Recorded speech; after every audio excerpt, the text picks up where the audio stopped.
All right, Cassie, thank you. Speaking of council races, we have two City Hall insiders here that need no introduction. They're going to be here all night.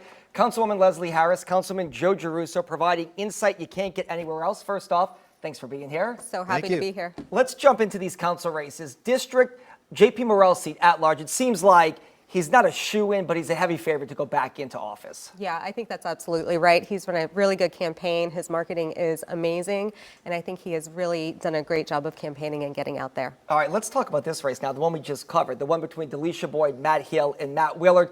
Things have gotten a little testy, but it does seem like we're going to get a good candidate in this race, though. Is that right, Councilman? I think that's right. You have two state reps and somebody who's run before. Those state reps have bring a lot of experience to this, and I think this is what voters are really looking for tonight, is who can help with quality of life. And look, are they ready for this? This is a hard job. This is a 24/7 job, even though it's a part-time job. Right. It is not a part-time job, let's be clear. But I think that any seasoned representative is going to be ready for this role. And for JP Morrell, he's done it for the past 4 years, and I think he's ready to go. Let's quickly talk about two other races that could end up in runoffs, District A and District E.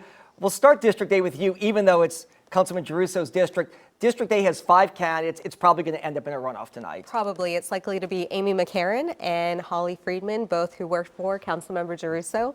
I think that it's probably going to be neck and neck.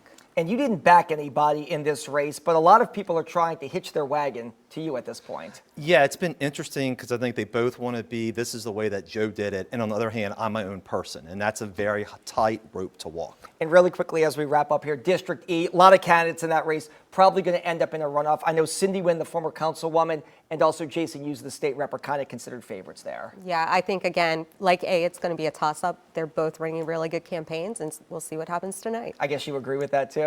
Yeah, I think they've run good campaigns, and again, I've worked in the state legislature, I've been on the council, how voters respond. Look, they're going to be here all night, and we're going to dig deeper when we get to 7 o'clock into issues that voters want to know about.